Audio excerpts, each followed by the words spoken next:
Você está ouvindo Na Frequência, o podcast do Hospital de Amor. A cada episódio, discussões sobre assuntos do seu interesse: inovação, tecnologia, humanização e conhecimento. Na Frequência, Bioética.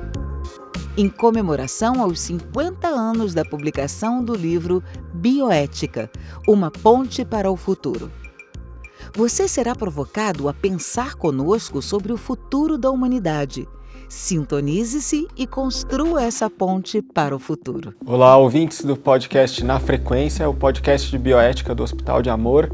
Estamos hoje aqui para mais um episódio, no qual nós vamos falar que os cientistas e os leigos são unânimes em acreditar sobre a importância da ciência progredir cada vez mais. Essa noção de progresso da ciência, ela é um dado e é tida como uma verdade por todos.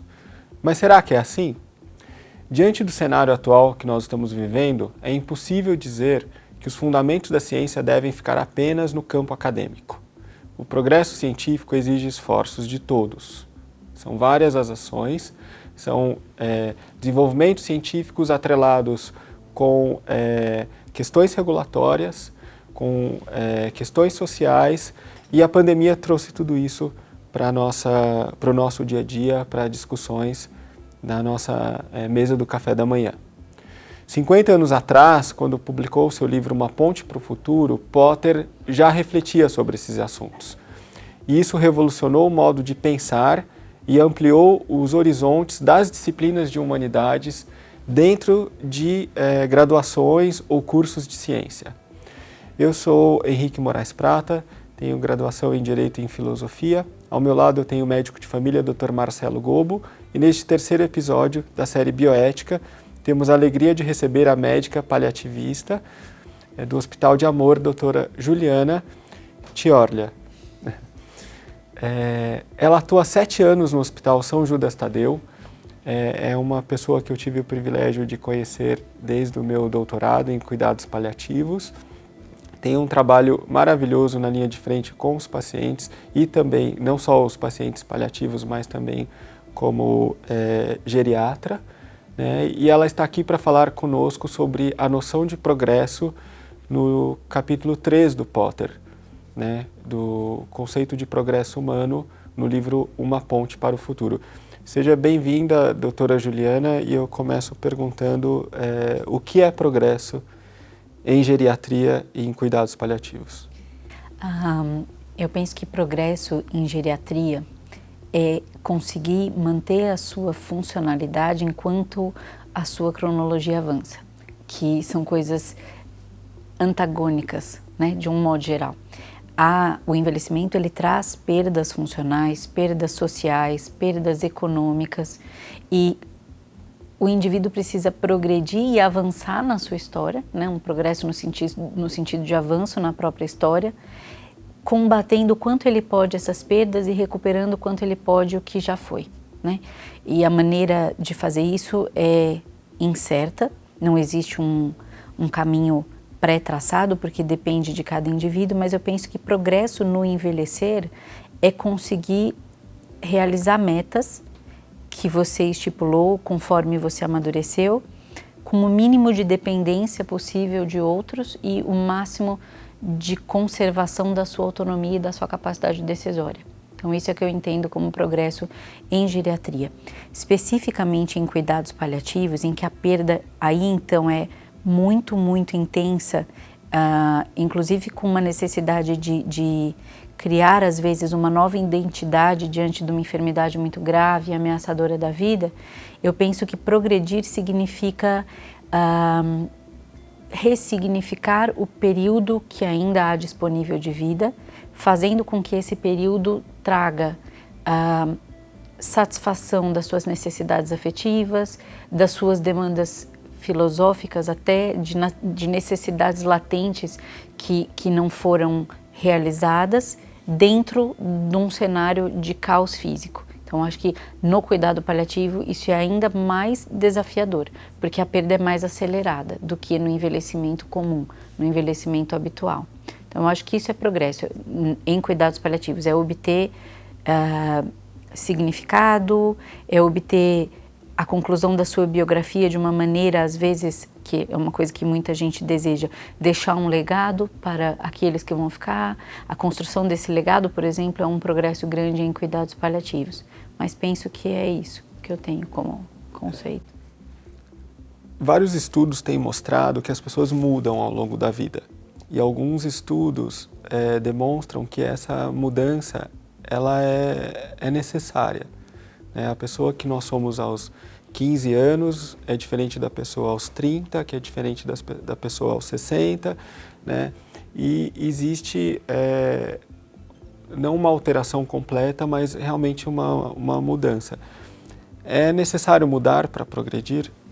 Eu penso que não existe progresso sem mudança, porque as demandas mudam junto com o indivíduo, né? As demandas sociais, políticas, econômicas, familiares, as demandas de saúde, o seu corpo muda e se você não mudar junto com ele e com a sociedade em que você vive, não tem como haver progresso. E eu acredito mesmo que a gente muda conforme a gente envelhece. E isso é uma coisa boa. Porque aumenta a adaptabilidade, né? Se você não muda, você não consegue se adaptar às novas necessidades. Eu penso assim. Existe uma questão de progresso no envelhecer como uma busca pela juventude eterna ou pela necessidade de manter-se na sua máxima potência? Isso é uma coisa, é uma severidade a qual a gente é submetido, né? Que a performance seja alta ao longo da vida inteira, e eu acho que isso dá margem a uma série de coisas que são de origem duvidosa, de eficácia mais duvidosa ainda, como as medicações anti-aging e os tratamentos anti-aging. Eu acredito que a gente deveria envelhecer graciosamente sem buscar modificar as coisas, ou não modificar, mas conservar-se como antes, porque o natural é mudar. Eu acho que existe uma pressão muito grande hoje em dia, principalmente através de mídias e de informações recebidas, para que a gente se conserve numa performance máxima. E isso não vai acontecer, né? A grande verdade é que isso não vai acontecer. E que se eu não encontrar novos paradigmas e novas metas a cumprir, eu vou ficar atrelado, me sentindo eternamente insatisfeito em relação a um tempo de maior performance que já passou. Isso eu acho a coisa mais difícil de envelhecer hoje em dia. Querer desempenhar da maneira que a gente desempenhava aos 20, aos 30 anos, o que não vai acontecer. Em contrapartida, se a gente aprende que com o envelhecimento a gente desempenha melhor de outras formas, porque cognitivamente, quando não há, lógico, uma doença demencial, mas no sentido de maturidade emocional e de maturidade intelectual, se a gente mudar o paradigma para um desempenho melhor nessas esferas, talvez a gente seja mais feliz e tenha uma percepção maior de estar progredindo. É interessante a gente pensar que no que a gente tem se proposto a discutir aqui, com o Potter como guia das nossas discussões, a noção de progresso, ela é levantada por ele como uma tentativa de garantir que a humanidade permaneça. Que ela seja eternamente jovem, talvez, né? E ele traz um modelo biológico como sendo o contraponto sempre. Então ele observa o fenômeno biológico e a partir dali ele extrapola para a questão do indivíduo e para a questão da humanidade como um todo. E quando ele vai falar de progresso, fica no livro a curiosidade da gente poder pensar até onde a gente vai enquanto humanidade para garantir esse progresso e essa permanência da humanidade, se quando a gente observa o fenômeno biológico do humano, é impossível. Sim, ocorre que a máquina é finita. Exatamente. A máquina humana é finita e ela tem um tempo de duração. E ocorre também que quando a gente buscou tanta longevidade, a gente não contemplou a enorme massa de portadores de demência, a enorme massa de portadores de insuficiência cardíaca grave, né, resultante de agravos cardiovasculares ao longo dos anos, a enorme quantidade de pessoas que terão sequelas motoras, sequelas cerebrovasculares, né? Então, como um todo, a gente pode buscar perpetuação como espécie, como aquisição intelectual, cultural da humanidade, mas o indivíduo em si, ele é finito. E a gente vai precisar equilibrar essas duas coisas. E talvez a espécie também seja. Ele traz isso para a Sim. gente poder pensar, ao longo da evolução, a maior parte das espécies desaparece. Sim. E a gente tem a noção de que evoluir é permanecer. Não necessariamente. Não necessariamente. E quando a gente vai trazer isso para o nosso contexto individual, a gente toma diversas decisões no nosso cotidiano que dialogam com isso, né? Que a gente tenta manter a performance alta, em que a gente tem que render o quanto rendia há um tempo atrás, a gente sofre essa pressão a todo momento. Esse contexto de pandemia, ele exacerba isso. Né? Sim. Talvez porque as pessoas sintam que estão paralisadas sem conseguir realizar nada, né? Por causa da reclusão, por causa do isolamento, por causa das dificuldades econômicas, físicas mesmo, de deslocamento que elas têm. Eu acho que a sensação de estagnação é generalizada, não sei, pelo menos das pessoas com quem eu converso e convivo. E uma reflexão que eu sempre faço quando nós pensamos no envelhecimento é um pouco que a nossa visão de envelhecimento aqui no Ocidente, ela é muito mais complicada e ela é muito mais mal resolvida do que no Oriente, por exemplo, né? E o que nós temos hoje aqui, além da necessidade de manutenção de performance e de juventude eterna, é um desvirtuamento dos tratamentos estéticos, por exemplo, né? Essa busca, eu acho que mais do que o que nós não conseguimos ver ou do que está dentro da cabeça das pessoas, a questão estética, né? Isso foi agravado na pandemia, né? Nunca se gastou tanto com estética como durante esse período da pandemia. Isso tem muito a ver com padrões ocidentais. E se nós olharmos para o Oriente, por exemplo, os sinais da velhice, né, eles são relacionados a uma sabedoria maior, né, a um estar no mundo de uma maneira melhor, né, a uma pessoa que superou muitas coisas da vida. Então, ela estar velha é um sinal de sucesso. Uma vitória. É uma vitória, né?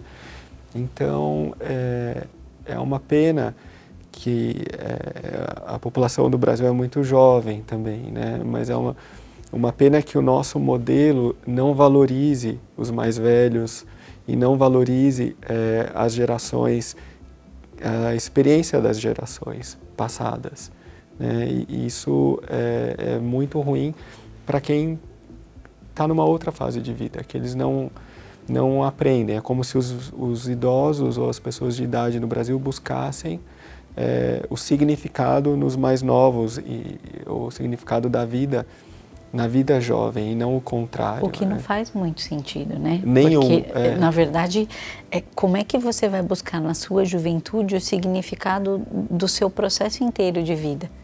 Né? Como é que você imagina que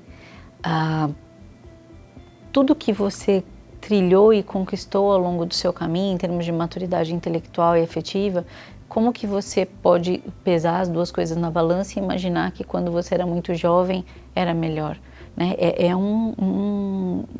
Uma cultura completamente diferente da ocidental, né? Em que se busca o idoso como uma fonte de aconselhamento, como uma imagem, como você disse, de sucesso, daquilo que deu certo. Uhum. Essa pessoa viveu tanto é porque deu certo. Né? Ela teve uma série de experiências que foram superadas e o jovem não busca no Ocidente esse modelo de superação e diga, escuta, vô, mãe, pai, como que você fez quando era a sua vez? Eu estou tendo essa ou essa dificuldade. Não, isso não acontece no Ocidente. Eu acredito nas mídias sociais como disseminadoras de conhecimento e fundamentais, mas também existe a contrapartida de haver uma exigência externa de comparação com parâmetros que não são reais, que não são verdadeiros, e isso coloca sobre a juventude também uma maneira um pouco torcida de se perceber e de estabelecer metas para si mesmo, e isso é bem diferente no Oriente, eu penso. Uhum. E por outro lado, é quase proporcional às imagens que são postadas, o aumento de uma insatisfação pela própria vida, né? Aumento de uso de antidepressivos ou de questões muito complicadas na juventude, sendo que as imagens vendidas pela pessoa são outras, né? Então eu me pergunto, pensando na questão do progresso, até que ponto essa vida de filtros, né, de imagens, ela impede a pessoa de evoluir enquanto pessoa. Eu penso que é um retrocesso, é o oposto do progresso. É o oposto, né? Eu acho. Eu né, também. na minha humilde opinião, é o oposto do progresso. E se preocupar com a opinião do outro. Sim. E não com o próprio desenvolvimento enquanto pessoa, né, enquanto um ser que tem uma coerência. Né, Sequer se desenvolve crítica. Exato. Não se desenvolve crítica. E a gente vê, eu não sei, eu tenho visto, né, um imediatismo nos mais jovens, né, nos estudantes, nos residentes médicos, às vezes, né, um imediatismo. Eu quero agora, neste momento, ter uma absoluta qualidade de vida, eu quero, neste momento, me julgar detentor de todo o conhecimento que eu posso ter, e eu quero isso para ontem. Não existe mais aquele processo anterior, né, de alguns anos atrás de ok, mas eu preciso trabalhar muito para atingir um certo ponto. Não, as pessoas simplesmente não imaginam que elas vão percorrer esse caminho de trabalho árduo por alguns anos até elas se encontrarem no auge intelectual delas, ou para começar a buscar uma qualidade de vida um pouco maior.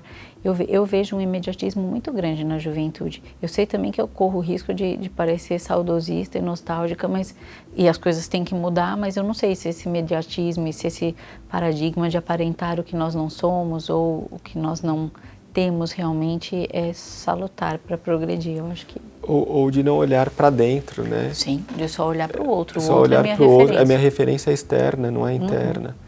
A maior dificuldade da geração dos millennials e da geração Z é quando sai de dentro do ambiente familiar e vai para o mundo atualmente, né?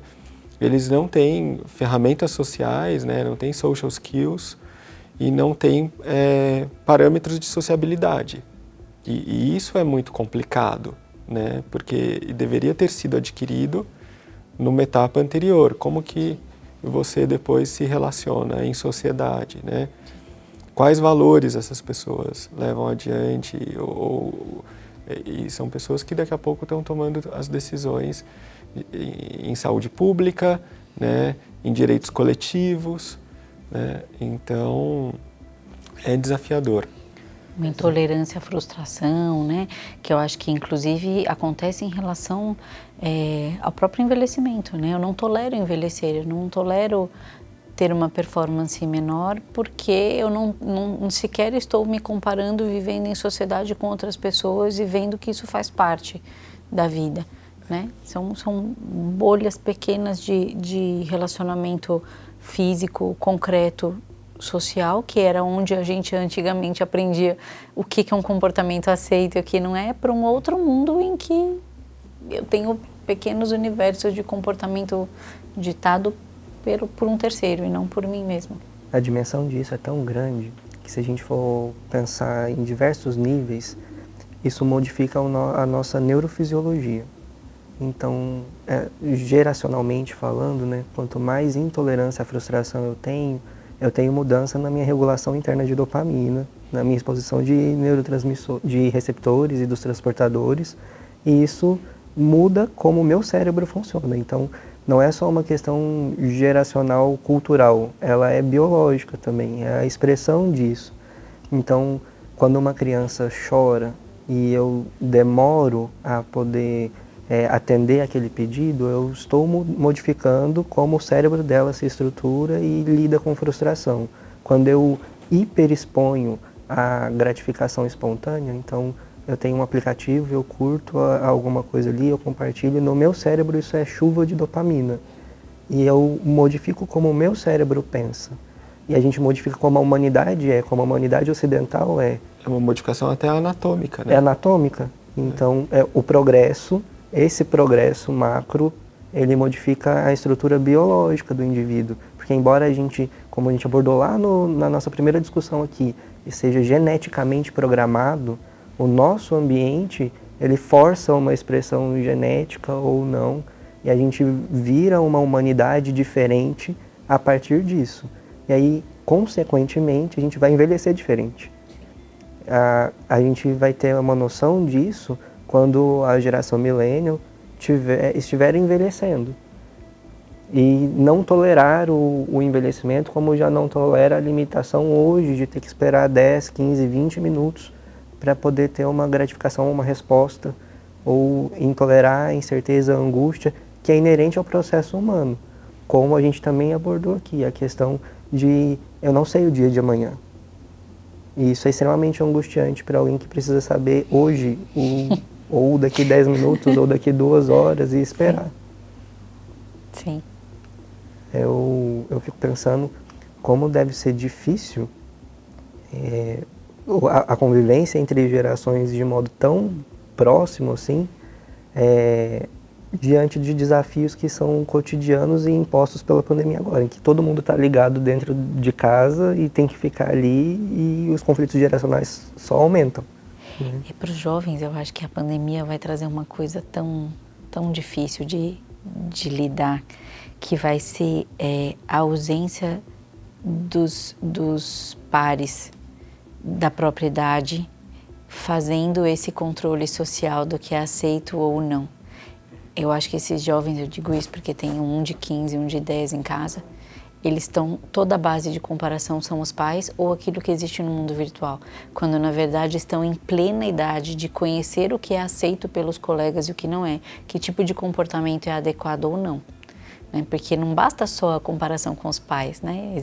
Existe a necessidade da comparação com os seus pares, da sua própria idade, num âmbito real e físico mesmo. Então, não sei o que é que vai parecer disso. Psicologicamente falando, a gente, nessa fase, inclusive, você já não tem a influência dos pais como principal referência. Não era pra gente estar tanto ali. Exatamente. Né? E aí, como isso vai mudar a geração, que já é mais dependente dos pais.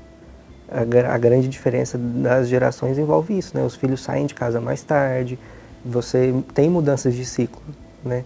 Aquilo que a gente estuda hoje como ciclo familiar, ciclo do envelhecer e que guia toda a nossa prática de cuidado já não é mais verdade, porque o ciclo familiar não é daquele jeito mais. Você vê cada dia mais os filhos deixando tardiamente os pais e a gente vai progredindo, na verdade retrocedendo. Porque isso é infantilizar mais comportamentos. E aí, com certeza, embora a gente vá caminhando para um progresso tecnológico, mas um retrocesso social, né? Uma incapacidade de lidar com as questões que são naturais, e que você está no mundo adulto, mas não é adulto nesse mundo, né? Sim. E como vai ser o envelhecimento desses jovens de agora? É uma incógnita. Vai ter que manter a hiperestimulação até a hora da morte. Não sei como vai ser possível fazer isso. É o que é feito hoje, né? Sim.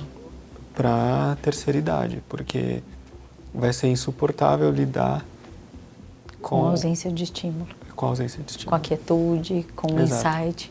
Né? Exato. Mas a gente tem uma questão neuroquímica aqui, né? Em que isso vai acontecer. Se a gente for pensar no que é a depressão senil, que tem uma característica totalmente diferente de um episódio depressivo ao longo da vida adulta, em que você tem uma questão neuroquímica muito mais intensa, muito mais pronunciada, você manter a hiperestimulação, em que a velocidade do que é considerado um hiperestímulo já vai reduzir, fisiologicamente falando, né? Só que de que maneira você vai ter isso se o seu substrato anatômico é outro agora, né? Porque você foi criado ao longo da vida para ficar hiperestimulado em relação à dopamina, por exemplo,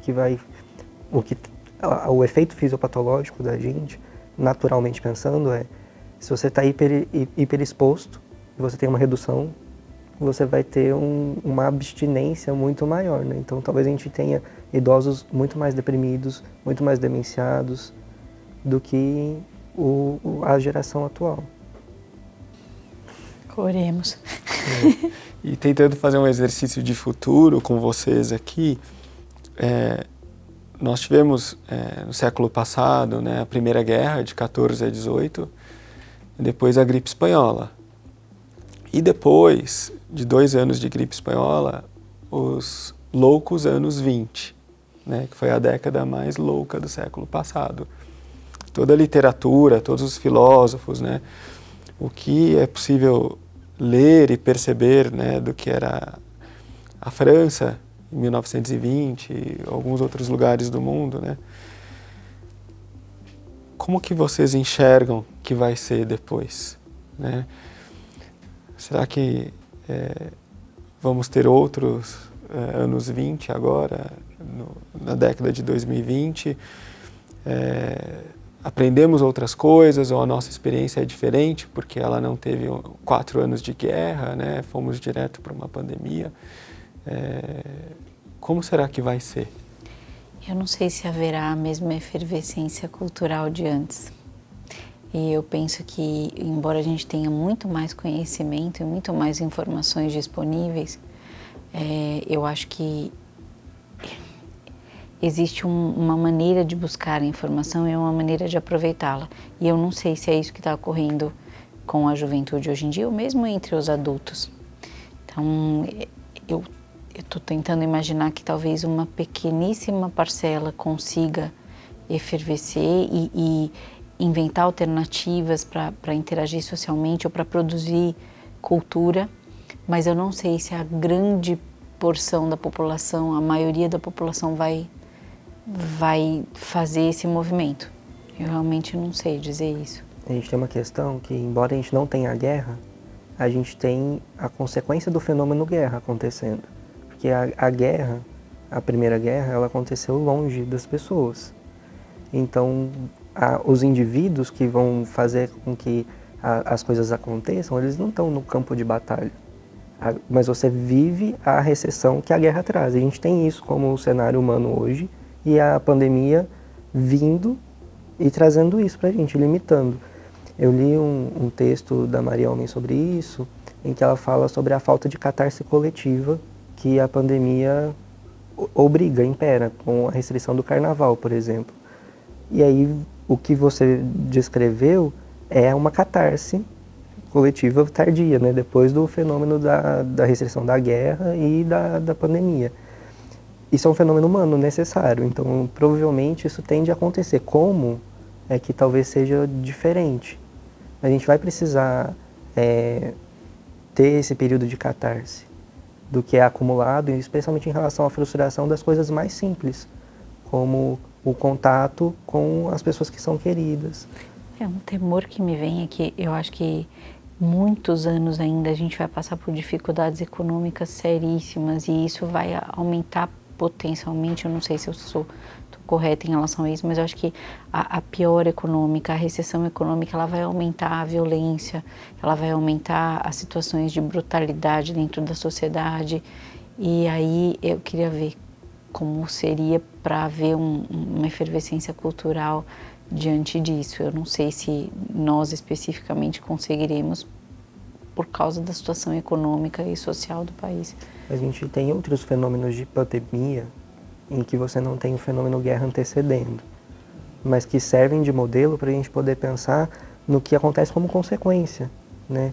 Então, as pandemias que aconteceram ao longo das gerações e que não tem o fenômeno guerra, mas tem o fenômeno pobreza, desigualdade social, como o principal acentuador, se a gente for pensar no que foi a varíola na França, por exemplo, a gente vai chegar nessas conclusões de que, na verdade, esse contexto de incerteza, ele intensifica o que já é o cenário basal, latente, né?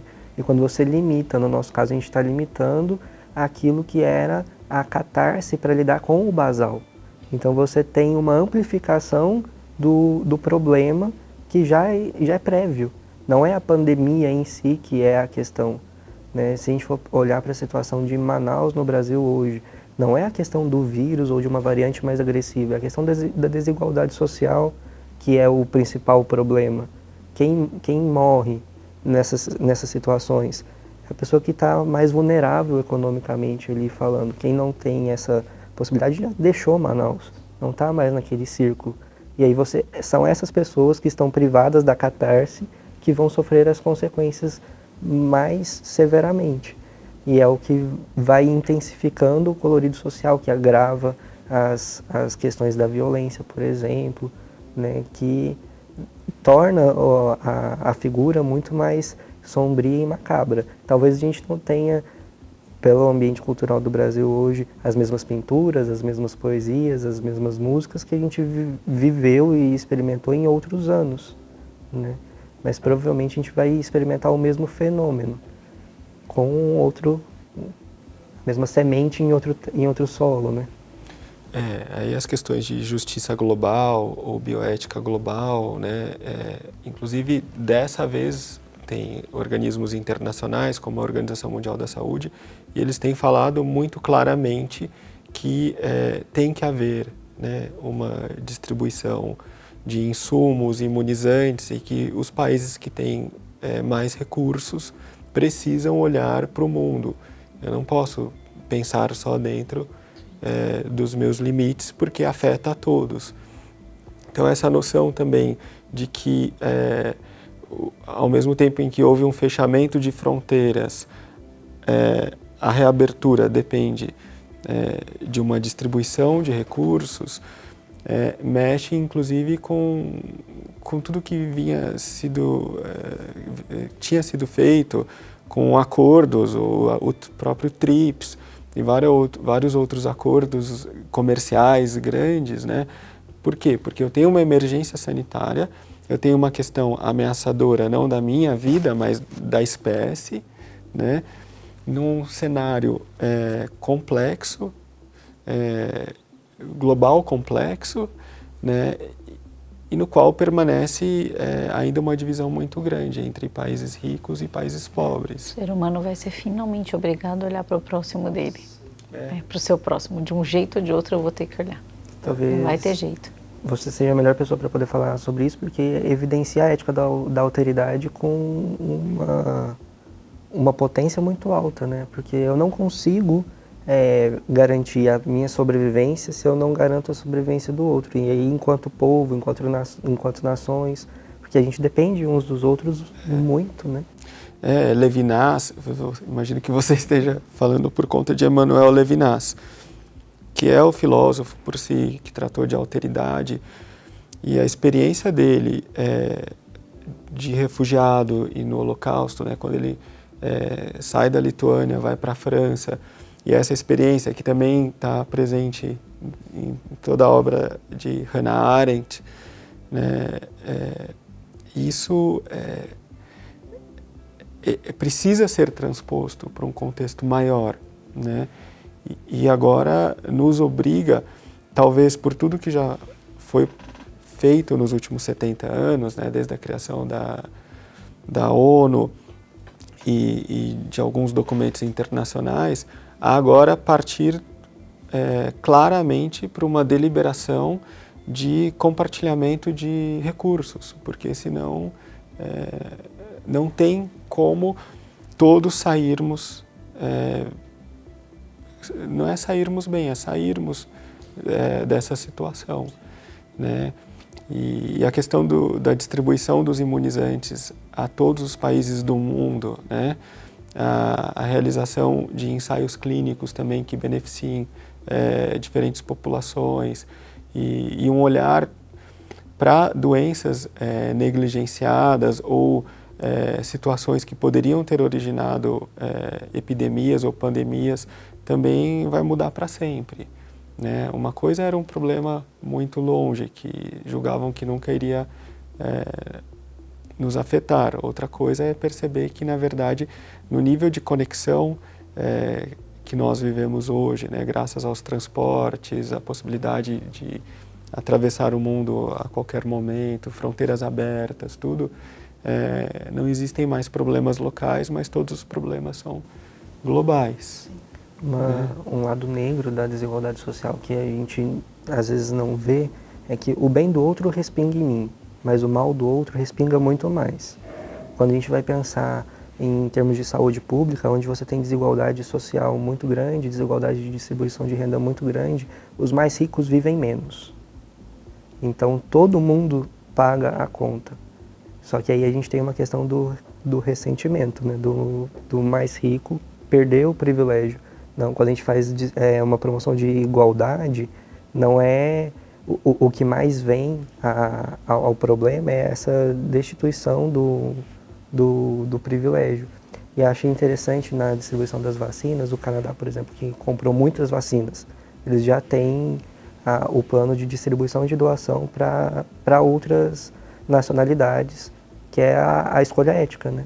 A escolha mais acertada a se fazer. Eu comprei e eles têm 5 doses para cada habitante, assim, né?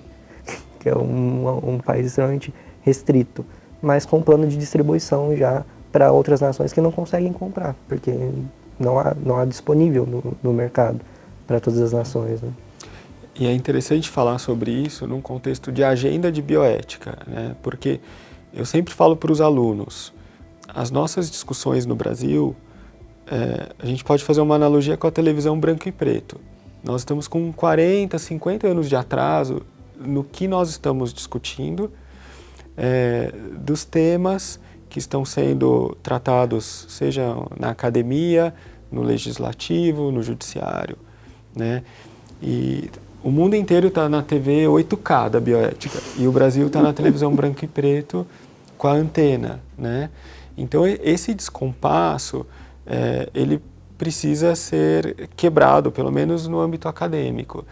E as discussões hoje, já antes da pandemia, em bioética, se você pega todos os eventos que acontecem, as grandes universidades, tudo, o tema atual é justiça global, é bioética global, né? É acesso à saúde por toda a população, né? Nós somos hoje, acho que quase 7 bilhões de pessoas e é muito díspare o que cada um tem para sobreviver ou de acesso à saúde. Então, quando as pessoas falam, às vezes, dos princípios de Georgetown, de outras coisas, tal, eu acho importante nós sempre estarmos na pauta que é a pauta dos países desenvolvidos e das grandes universidades. E já há alguns anos é justiça global. E é importante saber também, por isso que o propósito desse podcast não é falar de temas polêmicos em bioética ou de fazer pesquisa de campo, chamar pessoas para darem depoimentos com o que pode ser considerado polêmico, digamos assim. Mas é uma reflexão mais densa, mais profunda, né, sobre o próprio significado da espécie humana, da experiência humana, né, num contexto global e numa agenda que seja uma agenda correta. Porque rediscutir o que já foi discutido, resolvido e que já é passado, não faz sentido. Da mesma forma que uma abordagem folhetinesca também não faria sentido nenhum numa discussão de bioética, né? Então, eu realmente acredito que,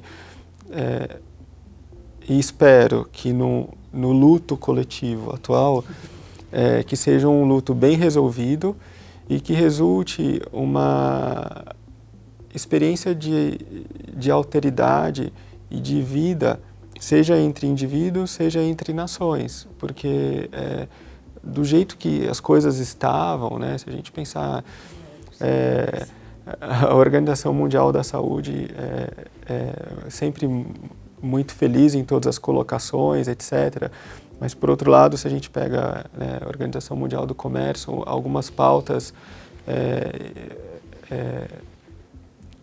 distantes, né, dos cenários que a Organização Mundial da Saúde colocava ou chamava a atenção. Então, acho muito importante isso, né, estarmos atualizados na pauta com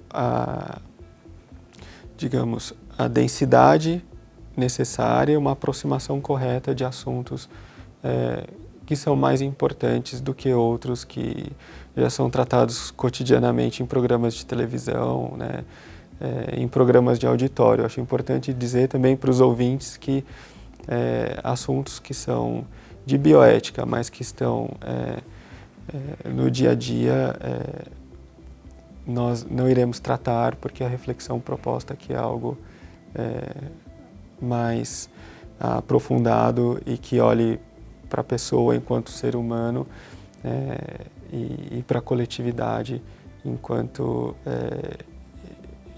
espécie, né, sem restrições de fronteiras ou de qualquer outro tipo. E aí, Juliana, como eu sei que você gosta muito de literatura, eu gostaria que você dissesse um pouco quanto a literatura te ajuda a lidar com as dificuldades éticas e bioéticas da sua atuação profissional, porque eu acho muito importante que as pessoas percebam o quanto os outros interesses, né, que nós temos na vida muitas vezes mudam completamente a nossa forma de enxergar o mundo, de enxergar o próximo, né, e de transformar a realidade. Eu penso que a gente agrega a nossa maneira de atuar e de nos comportarmos em sociedade, em família e no nosso trabalho. A gente agrega experiências aprendidas de outros ou relatos de outros e a gente mistura não só as nossas próprias experiências, como as coisas lidas, os filmes assistidos, os estudos realizados. Tudo isso te forma um indivíduo singular. Eu tenho lido muito um escritor português que chama Walter Ugumãe, e eu acho que a literatura imprime à vida uma docilidade e uma candura, a depender do que se lê, e ao mesmo tempo eu acho que funciona como base de comparação do que se vive, mesmo quando a gente está lendo ficção, né? Porque a ficção trata da nossa humanidade em última instância, ela vai trazer coisas, vivências reais, né? Então eu acho que ler, inclusive, talvez fosse um remédio para o imediatismo, porque para chegar no resultado final você precisa passar por uma sequência de coisas que não podem ser aceleradas. Então eu acho que é um recurso para atuar junto a pacientes, é um recurso para atuar junto aos nossos filhos, né? A literatura molda em grande parte as nossas crenças, aquilo que a gente deseja, aquilo que a gente busca como certo, como ideal, enfim, eu nem imagino como é viver sem ler ou sem ter essa base de comparação com todo o resto. Para mim me auxilia muito, porque eu acho que, de fato, é o maior clichê que existe, mas a arte realmente imita a vida. E aí você tem um outro olhar sobre a sua própria vida, se você vê ela espelhada em páginas que nem se tratam de você. Então é uma base de comparação sensacional para mim. É muito interessante perceber também que profissionais de excelência são grandes humanistas e têm uma relação muito intensa com as humanidades, porque num olhar mais rápido parece que são coisas antagônicas, né? E no fundo eu percebo que os grandes cientistas são grandes humanistas e grandes pessoas relacionadas às diversas artes, né? Sejam literatura, música ou pintura. Então tudo isso acho que compõe a experiência pessoal e profissional e traz ganhos enormes, né? Eu acho que o cientista ele se interessa pelo ser humano. E a literatura e as humanidades, de um modo geral, são exatamente isso. O interesse pelo ser humano, de um modo geral. De um jeito ou de outro, com um colorido ou outro. Né? Mas eu achava mais paradoxal antes. Eu acho que as coisas se complementam. É um todo, né? E não negligenciar as humanidades... Te faz incompleto. Exato. Eu desconheço a vida médica do Guimarães, mas é impossível você não olhar para ele e não pensar o quanto o escrever dele, o fazer dele como autor tem da escuta do médico e o quanto aquilo é denso e rico. Mesmo para entender o sofrimento do outro, né?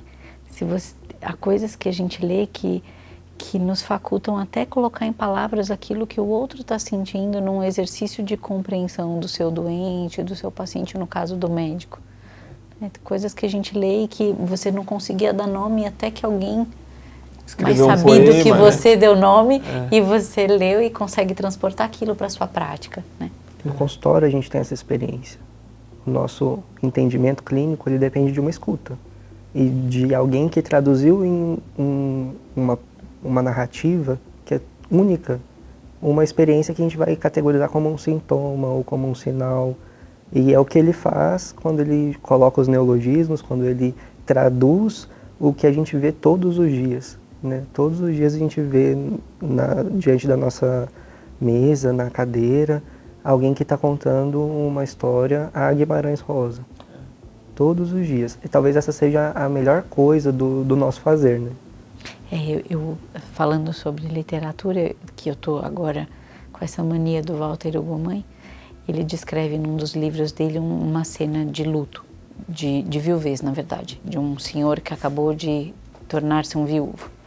Eu acabei de ler e pensei, eu não sabia que doía tanto. E eu trabalho com pessoas que enviuvaram muito na minha vida médica.